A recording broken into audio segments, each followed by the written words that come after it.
Welcome to Nourish MD, Doctor-Dietitian Dialogues, where doctors and dietitians empower you about your health and discuss and provide a better path to health and wellness.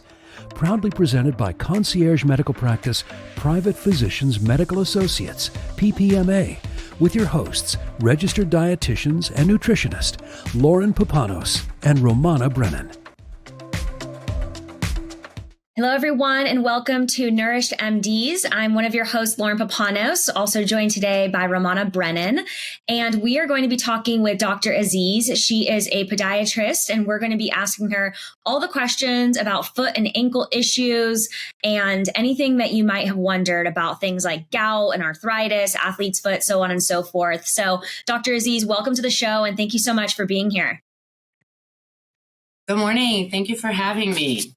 Absolutely. Maybe you could just start off and tell us a brief introduction about yourself and your background. Absolutely. I've actually been in California for about 23 years. I started my private practice here after finishing school and residency out in the Midwest. And then I decided to move out to the sunny Orange County area and begin my practice here.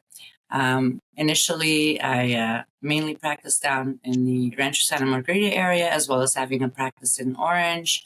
And then over the course of time, after growing the practice, I decided to have two wonderful doctors join my practice that are currently working with me as associates, Dr. Jessica Arneson and Dr. Patrina Yoke. And we decided to expand and service the Newport Beach area. And this has been going on for a couple of years now, and we have met some wonderful doctors, and the community has been amazing. So now we're here servicing the Newport Beach area. Do you mind sharing with us just a little bit about your philosophy and kind of the philosophy of your practice? Absolutely. My philosophy has pretty much been part of who I've been since I could remember, and that is essentially, when it comes to taking care of patients, my approach has always been to treat the patient as a whole and as though they're a family member. That's been the groundwork for how I establish relationships with my patients and how I've built my practice. I believe that each patient is an individual, and they have their individual needs that need to be met.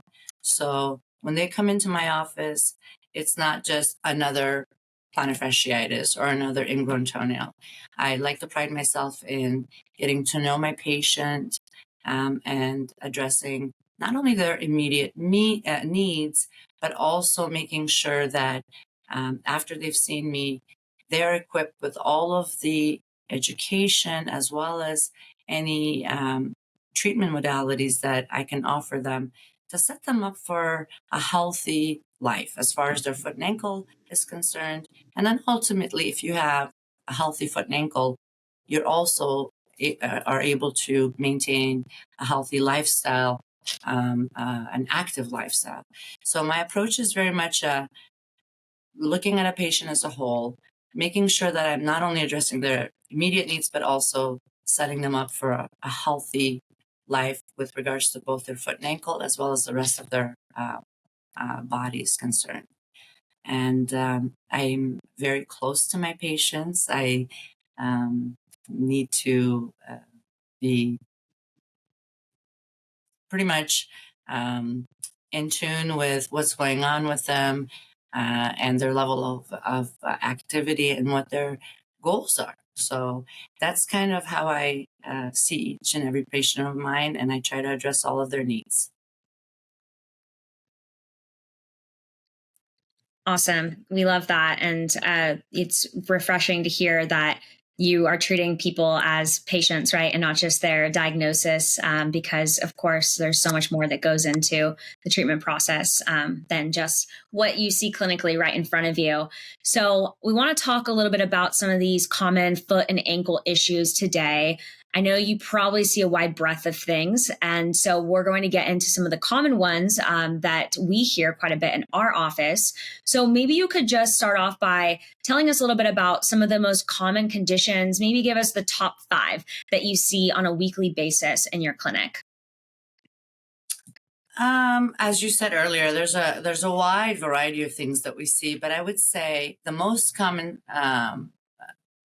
diagnoses that we encounter, because of the fact that we're located in a very active young community, people want to maintain their activity and active lifestyle, are pathologies that are associated with flat feet, for example.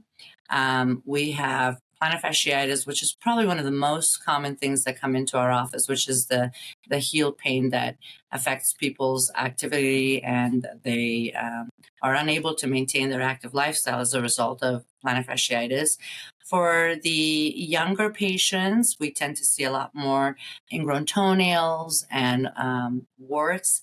And then, of course, because, like as I said earlier, because of the fact that we are in a very active community, we tend to see a lot of tendinitis and, unfortunately, injuries that come in. And these injuries are not just bony fractures, but other injuries, like I said, tendinitis and ankle sprains, things of that nature. So it's hard to narrow down the top 5, as you said, but if I had to, I would say those would be the top things that come in predominantly. Mm-hmm. Okay. And are there ever situations where someone has a foot or ankle related problem that doesn't symptomatically appear in the foot and ankles? And maybe you could provide an example of this, if so. Oh, 100%. A lot of times we have patients that come in and they may be coming in for, perhaps a sore on their toe that is caused by, a rubbing of a shoe. However, upon assessing and doing a full thorough workup, we realize that the patient is developing that because ultimately they're having, for example, knee and or low back pain. Well, that knee and low back pain is causing them to walk differently. But then when you assess the patient and you look at the entire big picture, your final assessment is that pretty much the low back, the knee, and or sometimes even the hip issue all arises from a pathology or a biomechanical issue that the patient is suffering from as far as their foot and ankle is concerned, which is often genetic. So those are things that we encounter often that may not be just a foot and ankle presentation, but it is the foot and ankle issue is the root cause. However, the symptoms are manifesting themselves in the knee and or the low back, sometimes hip pain as well. That's so interesting. Maybe we can shift the conversation too in terms of when, as opposed to the feet and ankles being the cause, but maybe something in the feet and ankles is more so the symptom. So can we talk about, and Lauren and I being dietitians, can we talk about more of the case of uncontrolled blood sugar and how that can lead to feet problems?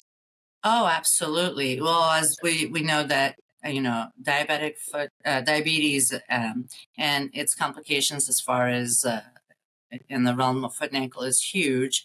And most protocols out there, recommend that all diabetics do see a foot and ankle specialist or a podiatrist. And the reason being is that diabetes does affect, the high sugars do affect not only the circulation as far as the foot and ankle is concerned, but also, more importantly, in my opinion, the nervous system. So when we're talking about our patients that are diabetic, especially those that are not controlled, they have they come in and they show pathology such as neurological loss, which means that they are not able to feel their feet. They can't feel the soles of their feet. So they can often end up either having ulcerations or sores that they're not aware of. Sometimes we have patients that actually have walked on, an example I can give you, a patient that has walked on a a staple didn't even know that they had walked on it because they have lost the sensation as far as the bottom of their foot is concerned. So with that in mind, diabetes is something that we're very aware of in our practice and in our field. We educate our patients, and as far as proper diabetic foot care is concerned. And at the helm of that, the most important thing that we push is maintaining their blood sugars to a healthy level, because ultimately it's those high blood sugars, as you guys know, that cause these issues. So if we can help them maintain their blood sugars, then of course the rest of the complications that they would have otherwise encountered, they're not encountering. Second to that, if they don't have these problems with their foot and ankle, then they can maintain a healthier lifestyle, a more active lifestyle, which then also will aid in making sure that their diabetes is under better control. Because if they're active, they're doing their exercises, they're maintaining their weight to a good level, then they're not going to be as likely to present with all of these diabetic complications. And there have been retrospective studies done out of some of the biggest diabetic centers in Texas that show, there was one of the biggest studies was that it showed a 25-year retrospective study on diabetic patients where they showed that those with controlled diabetes led a much more fulfilling full life without having to encounter such things as partial amputations or inability to walk due to non-healing wounds, et cetera, et cetera. So we take educating our patients with regards to maintaining their blood sugars as one of the key things. And of course, with that comes diet, exercise, and of course, maintaining their regular appointments with their health cares to make sure that nothing is being missed or nothing is being allowed to progress. And if they do have something going on, we can take care of it right away. Thank you so much for all that information. I think it's really helpful to think about both from the bottom up perspective and from that top down perspective. So I know Lauren and I both appreciate the fact that you incorporate that as really how you can help care for the whole person. We can't just focus on the ulcer on your foot, right? Like why was that caused? And I appreciate that that's part of your philosophy, that you really do take that all into account. So I think that's fantastic. Switching gears just a little bit, can we transition the conversation to gout? Can you describe to us what is gout and how might it manifest? Sure. Gout is actually a diagnosis that's under the umbrella of the arthritis. So oftentimes patients are not aware of that. They just think, oh, it's, a swollen foot or a swollen toe or a big toe joint, which is, by the way, where which is the number one site that it manifests itself. And as far as the foot and ankle is concerned, but what we have to realize is that when I diagnose a patient with gout, often the patient presents with and the number one site as far as the foot and ankle is concerned, a big toe joint that is hot, swollen. The pain is severe. It's out of proportion. Some of the most common things I hear from patients is that, I get the sheets of my bed. I cannot tolerate that touching my foot because it hurts so much. So that's what patients usually present with. And what the underlying cause of that is that the body is able to excrete or get rid of the uric acid levels that are produced within our body. And so it's an increase in the uric acid levels that manifests itself in the joint, in the big toe joint, in the form of these little, what we call bifringent crystals. And truly, when you look under a microscope, they are little tiny crystals. Well, the problem with gout, in addition to the fact that it's very painful, very debilitating, is that if not treated properly, these crystals can actually damage the cartilage because they're just, like I said, if you can envision these little crystals that are sharp and they go into the joint and they destroy the cartilage. Well, over time, if not treated properly, that cartilage can be lost and the patient is left with a very arthritic joint that doesn't have good range of motion. And if they do have any range of motion at the big toe joint, it's very painful, which then creates a cascade of other problems. So our role and the way I approach gout is I, of course, make sure that my diagnosis is supported by such things as ordering blood work to make sure that we can establish uric acid levels as being high, and clinically assessing the patient and making sure that, we are making the correct diagnosis. But more importantly, after the diagnosis is made and the patient's symptoms are managed, which is a temporary thing, my biggest thing is to educate the patient that this falls under the umbrella of arthritis, and the patient needs to follow up with their primary care doctor and or a rheumatologist so that this gout can be managed from occurring in the first place. So I try to educate them and the foods that they need to avoid. Everybody pretty much understands that gout is one that is triggered by the red meats, the shellfish, the red wines. Those are the top three. But my goal is not just to make the patient avoid those three things, but to really go and get to the root of what their particular gout is. Now, there are different types of gout that, again, once the patient goes to their primary care and or a rheumatologist and the proper workup is done, then they can be educated on what type of gout they have. Are they a candidate for taking medications to perhaps prevent future gout attacks from occurring?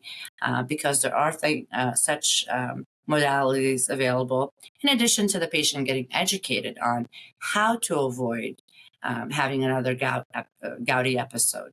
Because at the end of the day, when I explain to my patients is that if you don't prevent this from occurring, you're looking at it, for example, in the big toe joint, 1, 2, or 3 gouty attacks. If severe enough, you can have enough cartilage loss that now you're left with a painful big toe joint, not because of the gout, but rather because the sequela thereof, and that is loss of cartilage. So now you have an arthritic big toe joint that we need to manage so that that doesn't lead to other problems such as altering your gait, walking funny, and then triggering knee pain, hip pain, low back pain. So it's all, all connected. It leads to the foundation. But that's pretty much in a nutshell how we treat and manage gout. And the typical presentation, as I said, is the patient wakes up and they just have pain out of proportion, a red, hot, swollen big toe joint. And as a little side note, as everybody pretty much knows, that's the number one side. We do have gout affecting the ankle joint as well as the knee as other parts of the body when it comes to the lower extremity. Those are number 2 and number 3, I believe. Interesting. Yeah, those are less talked about. And I think that it's important to point out too, like you mentioned, how purines can be really problematic, some of those protein sources with gout, but also how fructose is so important to the uric acid equation. And really, I think uric acid should almost be a measure that's used preventatively to assess for blood glucose control. But a lot of these feet things, as we're talking about like the diabetic neuropathy and the gout, I know we want to talk a little bit about like athlete's foot too. They're so driven by uncontrolled blood glucose, and it's really wild how that manifests so much in the feet. Discover the wellness you deserve. At Private Physicians Medical Associates, PPMA, you'll receive personalized premium preventive care and one-on-one medical attention with an emphasis on prevention, nutrition, and wellness. Extended office visits, appointment availability, 24/7 physician access, limited patient enrollment, PPO insurance and Medicare accepted. This is concierge medicine. This is medicine the way it should be. Call today for a free consultation at 949-566-8179.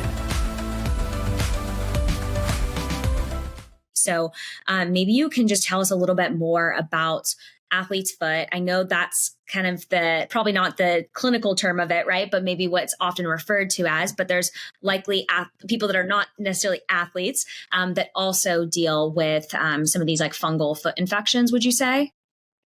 Absolutely.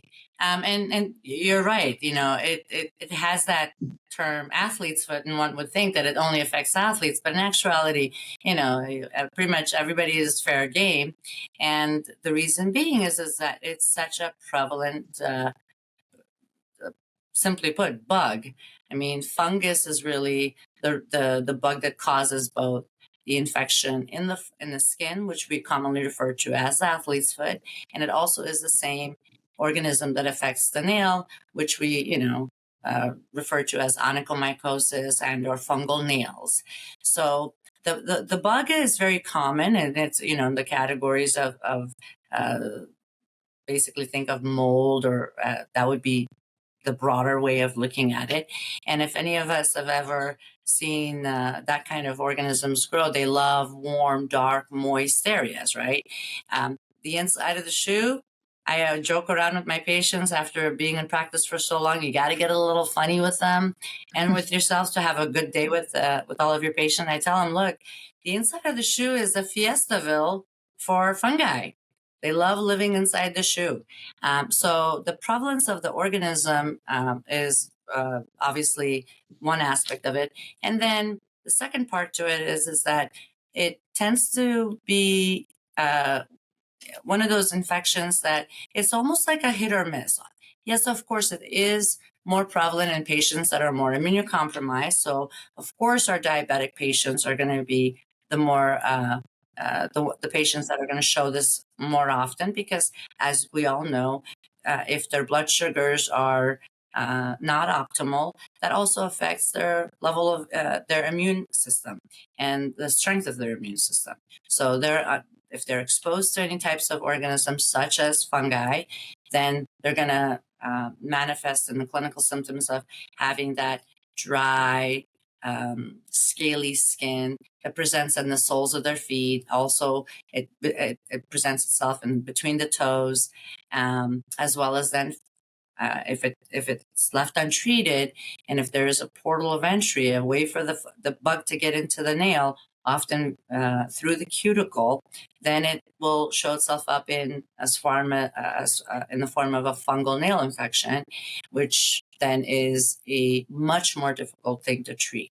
So with athlete's foot, we see a variety of different presentations. It could be as simple as an area in the sole of the foot with just some dry scaling skin. We can treat that very easily. But again, as I said in the beginning, I don't just treat the athlete's foot. I sit there and I try to, get down to the root cause of why my patient's immune system is down. And if it's correlated with their blood sugars, then we really try to work with their endocrinologist, primary care doctor to get that in better shape. Because if we don't, no matter what I throw at the fungal infection, albeit topical, oral, or a combination thereof to treat it, I can't get it to resolve unless we also address other aspects of the patient's health.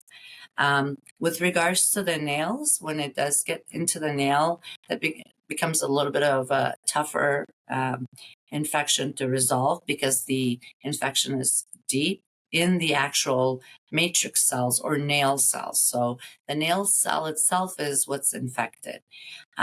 Currently, I like to have fun with patients. I joke with them. I go, not that this is a joking matter, but unfortunately, here we are in 2024, and I can only offer you a couple of options.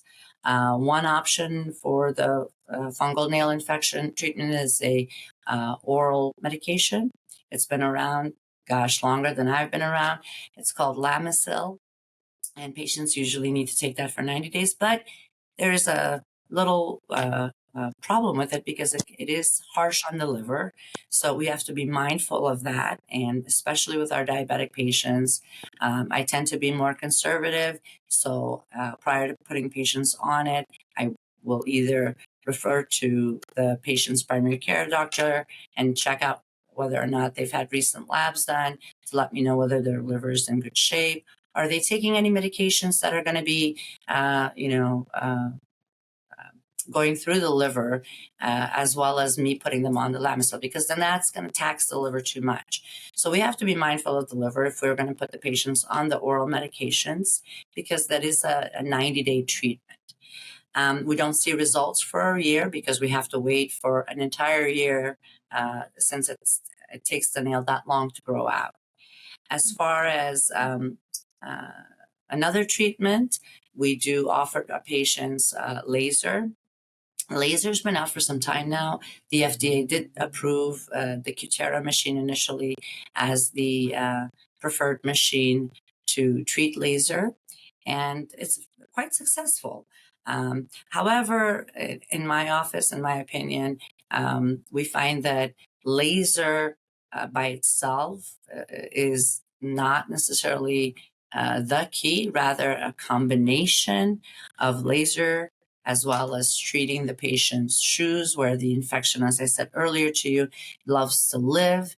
And then we also add a topical antifungal to prevent any new infections or from coming about. So it's a multifaceted approach towards nail infections because they are so difficult to resolve.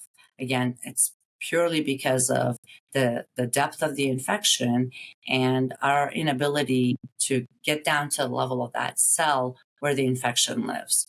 But we've kind of perfected this little protocol of ours, and that is our approach is multifaceted. So if we do laser, then it's a combination of laser, topical on the nails, as well as treating the shoe where the infection lives.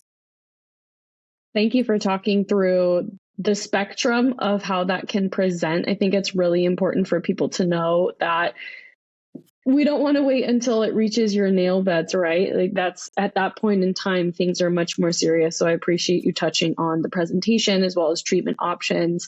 It's really interesting to hear that, we can't really assess the efficacy of treatment until a year later after you've done that round of medication. I think that's super helpful for individuals to know just so they can fix their expectations in terms of what a successful treatment might look like. So if for anyone who's going through that level of treatment, patience is key. So thank you for helping individuals set that expectation and just giving more information on that. Thank you for joining us for today's episode of Nourish MD, Doctor Dietitian Dialogues. This podcast is intended for general educational purposes only. It is not a substitute for professional medical advice. Please consult with your healthcare provider before beginning any nutrition or supplement recommendations. Sign up for our mailing list so you'll never miss an episode of our wellness journey. See the podcast description for the link.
We had touched on plantar fasciitis. It sounds like that's one of the main reasons why individuals come to your clinic, being in the active area, seeing this very active community. Can you tell us more about what that is and how that manifests, if there's a spectrum of presentation with that?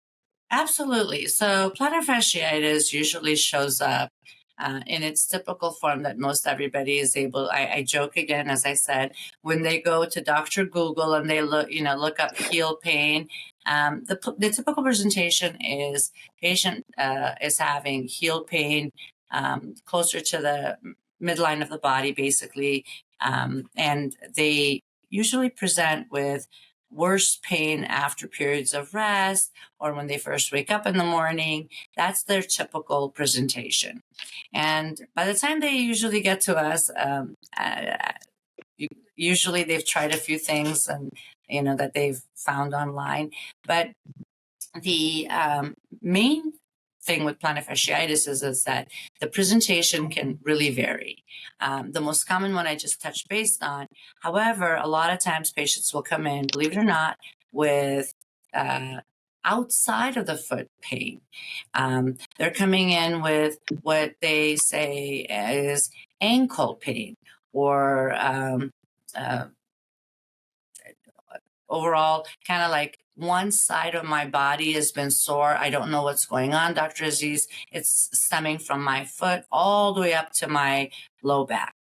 And when we assess them, we realize is that the plantar fascia, which is a non-stretchable band of tissue that attaches to the bottom of the heel and goes basically along the sole of the foot all the way to the toes.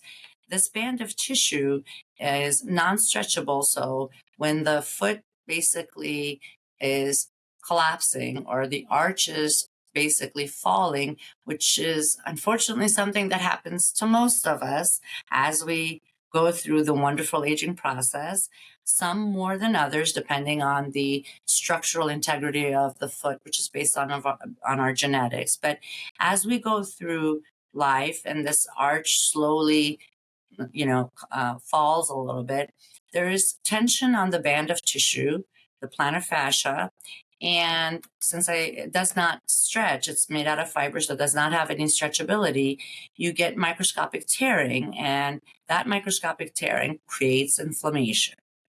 Inflammation then is, of course, felt as far as patients are concerned, and as far as pain is in the form of pain. So when the patient feels pain on the inside of their heel, their tendency is initially our knee-jerk response is, you know what, just shift the weight a little bit. So what do? We shift the weight on the outside. Well, we are not made to walk on the outside of our foot because those tendons are not made to withstand that much weight. As a result, most patients come in with tendinitis and or lateral ankle, which is outside of the ankle, pain. So you have to have a thorough exam and a high index of suspicion as to why did this patient suddenly have pain without any injury. And again, when you assess the patient thoroughly by having them walk and seeing what they're doing and examining the foot, you realize that the source of the problem is actually that plantar fascial band that is inflamed due to the microscopic tearing as a result of the arch flattening, which is the root cause of it. And when you assess that and when you address that, and we can talk about treatment if you want now, but when I, go through the explanation of what is the cause of the problem, then the treatment makes a lot of sense. So I touched on, it is simply put, the arch has collapsed due to the structural integrity or lack thereof, basically, as a result of your genetic makeup, then addressing that becomes key. You can do, all sorts of medicine, but unless you address the root cause of what led to that tight band of tissue tearing, you're not really, you're not going to have long-term success for your patients.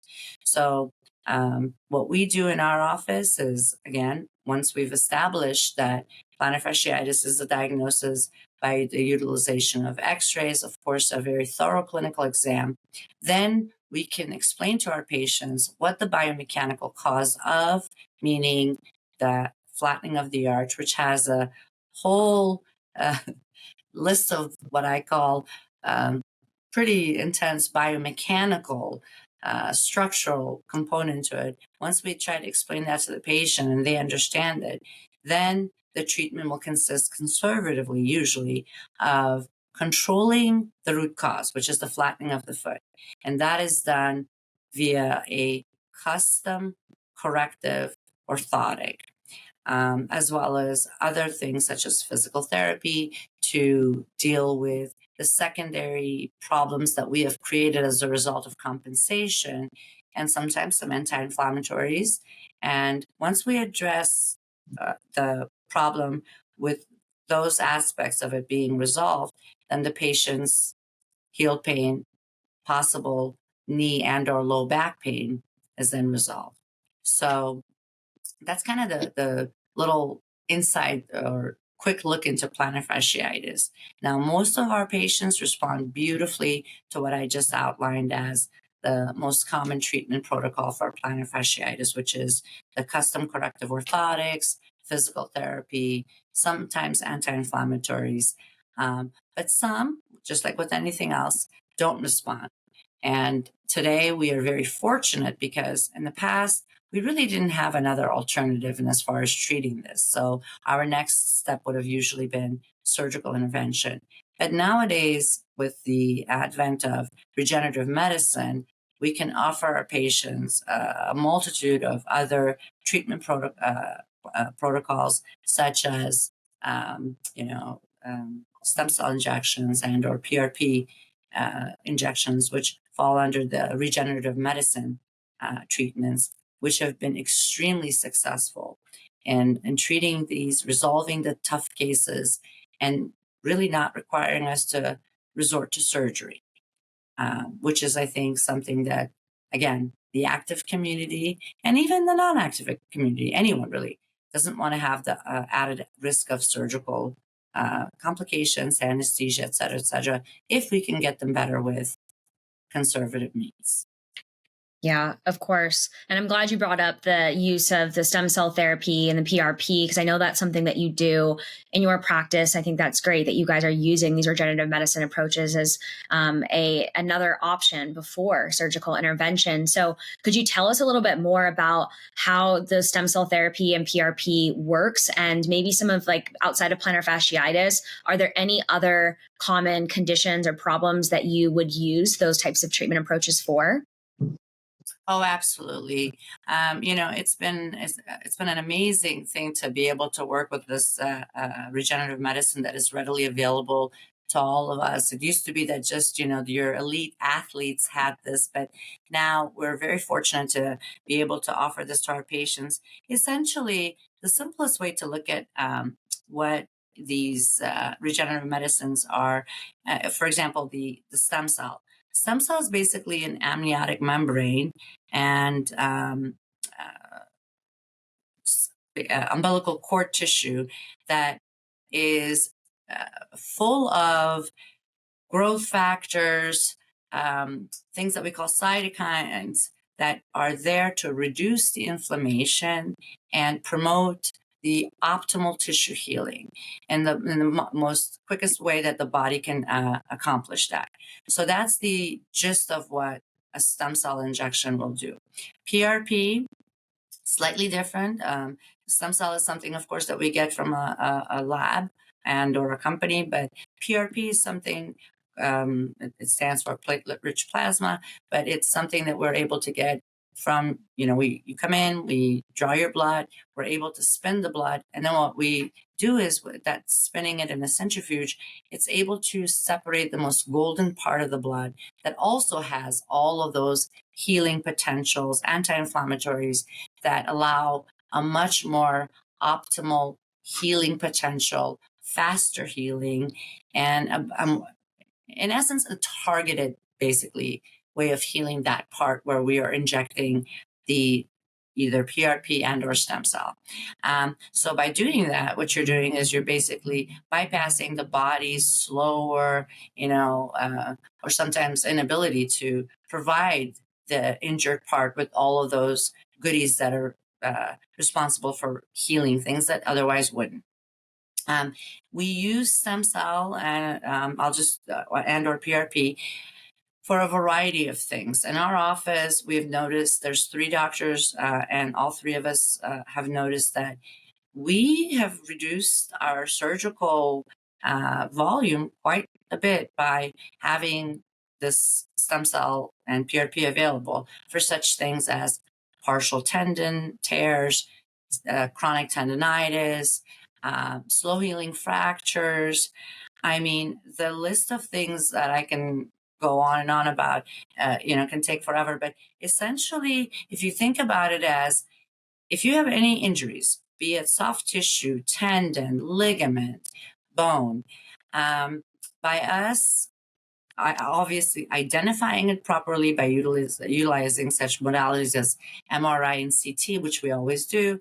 Once we've identified the pathology, we often can offer patients these modalities, and essentially it's able to either altogether heal it in a much faster time frame, like I said earlier, or absolutely negate the need for having to do surgery. So patients are able to get back to their activity level. There's less of a downtime, which means your loss of your muscle atrophy, other things that you would otherwise lose with a prolonged healing time.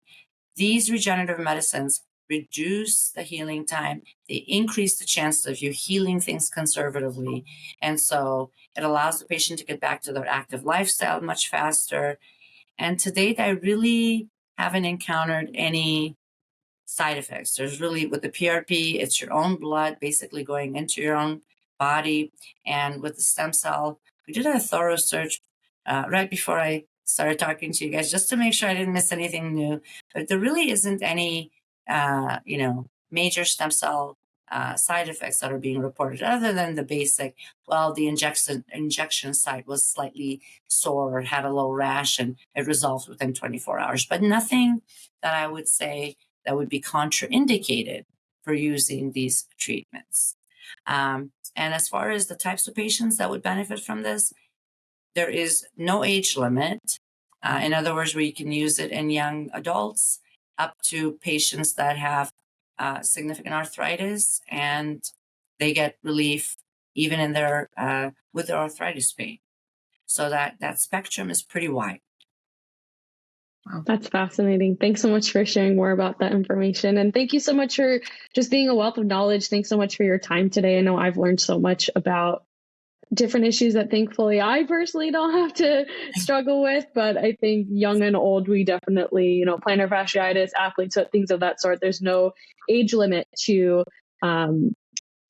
the extent to which individuals can be affected by foot and ankle issues. So thank you so much for being here today, Aziz. For anyone who's listening who's not familiar with you or your practice, are you able to just share with us how can someone find out more about you, about your practice, and how to schedule a consultation? Absolutely. We have the best way to reach us is, of course, through our website. It is yourfootdoc, FOOTDOC.com, or you guys or any interested patients could look us up through ZocDoc.com. And if patients prefer to contact us via phone, our wonderful staff can accommodate patients usually within 24 hours, giving them an appointment 24 hours by contacting us at 949-220-0099. Again, 949-220-0099. Wonderful. Thank you so much. And for anyone who's a PPMA patient already, you can feel free to give our office a call. We'd be more than happy to set you up for a referral to Dr. Aziz and her team. But Dr. Aziz, again, thanks so much for your time today. This was a wonderful conversation. Thanks so much. Thank you guys for having me, and I appreciate all the wonderful conversation we had. If there's anything else I can do, please let me know. Thank you. Thank you.